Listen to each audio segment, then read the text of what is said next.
on voit bien que nous sommes dans un des prodromes de guerre civile. On voit bien que nous Guerre avons... civile. oui, vous savez, qu'est-ce que c'est la guerre civile? La guerre civile, c'est les affrontements entre une partie de la population contre les autorités publiques, contre l'État. Voilà, c'est exactement ce que nous avons. Nous avons une révolte, manifestement ethnique, mais qui n'est pas seulement définie par des termes ethniques, qui sont aussi par des termes utilitaires, puisqu'on voit des pillages partout. On voit des gens qui se jettent sur des produits dans les grands magasins de luxe ou de consommation courante. On voit bien aussi que, si vous voulez, il y a un rapport de force qui est établi avec l'État et avec la France. Ces gens-là veulent absolument avoir beaucoup plus d'argent, toujours plus de subventions pour, soi-disant, reconstruire les choses qu'ils ont eux-mêmes brûlées. Il y a aussi un rapport de force avec la police. On veut tétaniser la police, on veut interdire à la police tout contrôle dans ces zones qui sont réglées par les trafiquants de drogue. Est-ce qu'on y On veut parvient? aussi impressionner la justice pour qu'il y ait une sorte, encore plus qu'aujourd'hui, de passe-droit pour les délinquants venus de l'immigration. Vous voyez, il y a tout ça qui se joue. Et je voudrais dire d'ailleurs, parce que ça nous rappelle évidemment les émeutes de 2005. En 2005, c'est exactement la même chose. Il y a eu des émeutes colossales. Et à l'époque, on a dit c'est des émeutes sociales, c'est parce que on vit mal dans ces quartiers. On a dépensé, tenez-vous bien, Dimitri Pavlenko, 40 milliards d'euros pour reconstruire ces quartiers. C'est le fameux plan Borloo. Vous voyez où on en est aujourd'hui? Je vais vous dire ce qui s'est passé entre-temps. Entre-temps, il y a eu 200 000 immigrés de plus par an au minimum, légaux. Ça fait 4 millions de personnes en plus. Vous faites le lien, vous, entre les pillages, les scènes de destruction, les émeutes que l'on voit depuis 3 jours et l'immigration. Expliquez-nous, Éric Zemmour. Écoutez, c'est très simple. Nous avons une population qui vient du Sud et qui, manifestement, pour la plupart, je dis bien pour la plupart, car il y a toujours des exceptions, grâce à Dieu, ne veut pas s'acclimater à nos mœurs, à nos habitudes, à nos coutumes, qui vit entre elles, qui vit pour elles, qui vit selon leurs schémas mentaux et culturels, manifestement réglés soit par la religion islamique, soit par les bandes de trafiquants qui font office de milice et de police de substitution. Et nous avons ces gens qui se répandent pour piller. Il n'y a que, on les voit, on voit les images, vous savez. Mais le point On de dit que les départ- images parlent, Oui. mais elles parlent là. Mais le point de départ, Éric Zemmour, c'est la mort de ce jeune homme, Naël. Vous semblez dire que c'est un prétexte, finalement, que ça n'a pas grand-chose à voir avec la mort du jeune Naël. Écoutez, la mort d'un jeune homme, je ne vais pas vous dire que c'est réjouissant, c'est toujours triste. C'est toujours affligeant. Évidemment qu'on a toujours de la peine quand un jeune homme meurt, quel qu'il soit. Quel qu'il soit. Même si, je voudrais dire deux choses. D'abord, ce jeune homme, manifestement, n'était pas un ange, comme a dit malencontreusement Kylian Mbappé. En tout cas, l'ange avait des taches sur ses ailes, puisqu'il avait, à 17 ans, déjà un casier judiciaire fort fourni. Par ailleurs, je note que quand une enfant est coupée en morceaux par une Algérienne, Vous faites allusion à Lola, c'est ça? je fais allusion à Lola, à cette pauvre enfant. Là, quand on manifeste, on vous traite de factieux et de fascistes et de racistes. Je note que là, à côté, les manifestations sont calmes. Moi, j'appelle ça des manifestations d'émotion. Vous voyez, on m'a dit à l'époque que j'étais un infâme récupérateur. Comment appelons-nous aujourd'hui, d'une part, ces violences? Ce ne sont pas des manifestations, vous êtes d'accord avec moi. La manifestation, je comprends, quand elle est vraiment digne. Là, où voyez-vous de la dignité? Où voyez-vous de la dignité dans ces pillages? Où voyez-vous de la dignité dans ces scènes dignes du Festival de Cannes? Où voyez-vous de la dignité quand la propre mère... Où avez-vous vu des scènes du Festival de Cannes? écoutez, Éric regardez les Zemmour images où... La marche blanche hier à Nanterre, c'est à ça dont... Mais oui, c'est ça dont vous parlez? absolument, Oui. absolument. Je parle de ça. Pourquoi le Festival de Cannes? Excusez-moi, quand je vois la mère de ce Naël se mettre sur une moto et proclamer sa puissance, manifestement, je m'interroge. Quand je vois Assa Traoré dire nous devons leur montrer que la force, c'est nous. Adama Traoré, mort il y a quelques années. Que la force, c'est nous. Oui. Je m'interroge aussi. Quand je vois également la gauche, la France insoumise, immédiatement dire que c'est la police qui tue. Alors là, il n'y a plus de question d'amalgame, il n'y a plus de question de récupération. J'entends encore mes tympans qui ont assourdi par les accusations de récupération. Comment on appelle alors tous ces gens de LFI qui accusent la police immédiatement et qui expliquent que c'est le système policier qui est coupable et raciste? Madame Tondelier, la patronne des Verts. Vous savez que ça ne marchera plus, en tout cas, je peux vous le dire. Maintenant, oui, c'est un prétexte, à partir de là, au-delà de l'émotion légitime, au-delà de la peine légitime, oui, c'est un prétexte. C'est un prétexte pour ces gens, je le répète, pour montrer leur force. Manifestement, il y a deux types d'émotions, il y a deux types de victimes.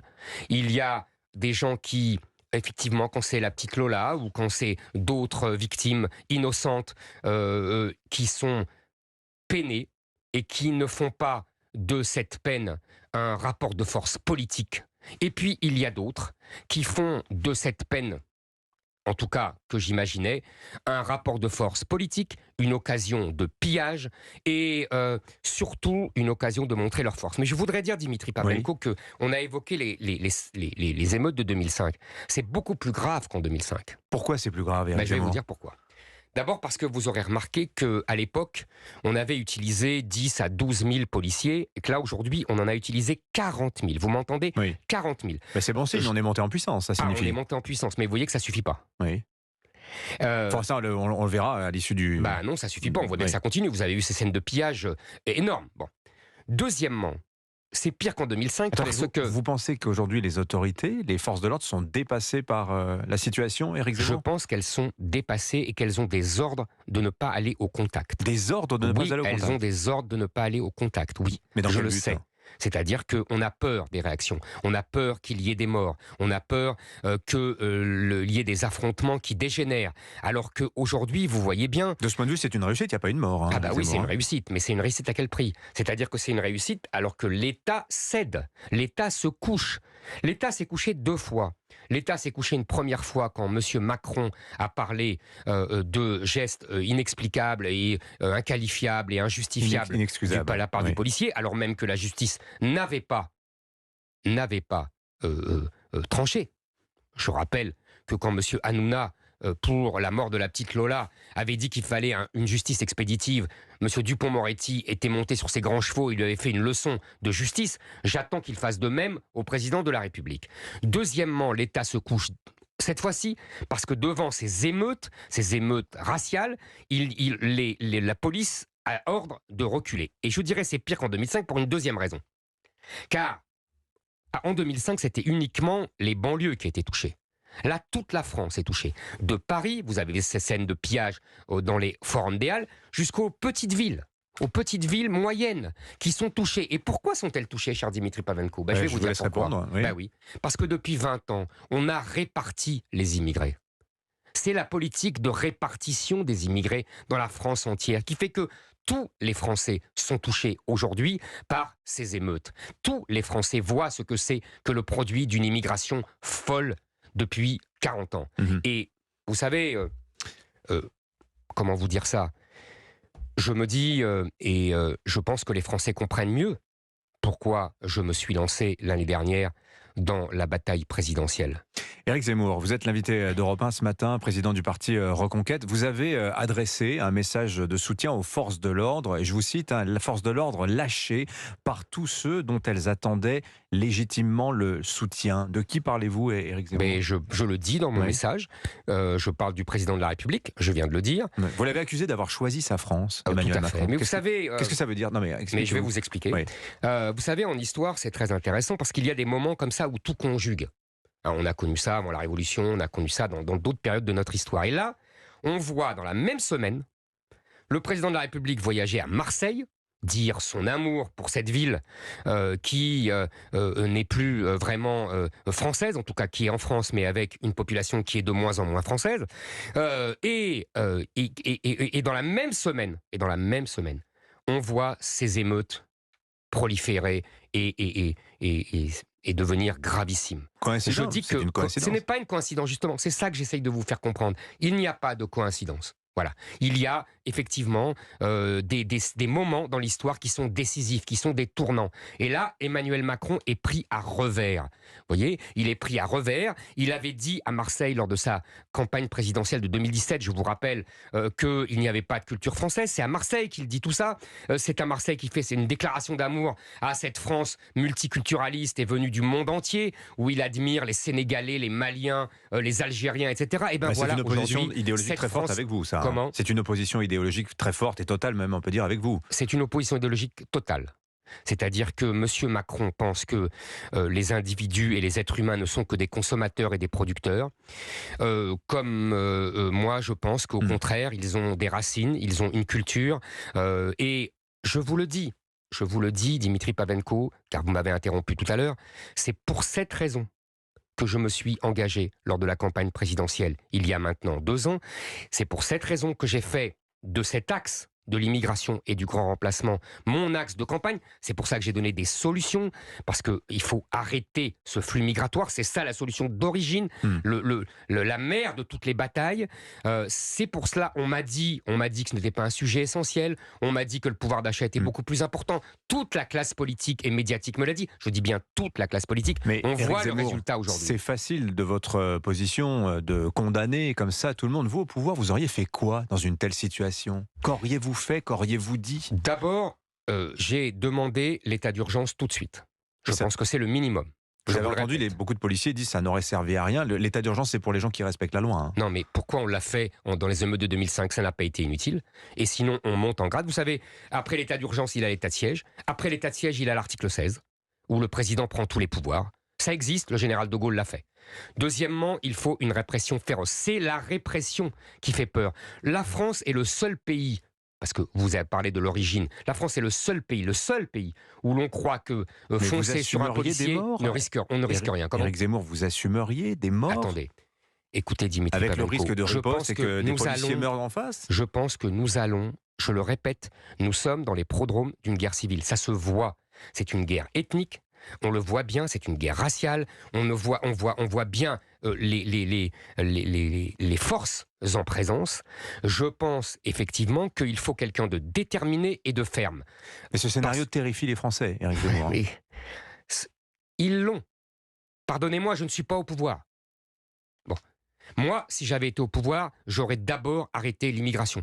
Déjà, j'aurais arrêté les flux, j'aurais supprimé le droit du sol, j'aurais arrêté le regroupement familial, j'aurais limité à presque rien les étudiants, j'aurais renvoyé les délinquants, les criminels en fin de peine, les chômeurs de plus de 6 mois, tout ce que j'ai proposé pendant la présidentielle. Vous voyez? Parce que, je vous répète, à l'origine de tout cela, il y a non seulement le laxisme judiciaire, il y a non seulement le fait que les policiers ont des ordres de ne pas aller au contact, il y a non seulement, il y a d'abord et avant tout le nombre. Dernière question, Éric Zemmour. Le gouvernement algérien, par communiqué de presse, a fait savoir sa consternation, je le cite, après la disparition brutale et tragique du jeune Naël dans des circonstances troublantes et préoccupantes. Que vous inspire cette réaction algérienne? Deux choses simples. D'abord, c'est un camouflet pour Emmanuel Macron, qui est ridicule. Il se fait donner des leçons par le gouvernement algérien. Et deuxièmement, je note que le gouvernement algérien, lui, considère que ces gens-là sont toujours les siens, sont toujours les Algériens.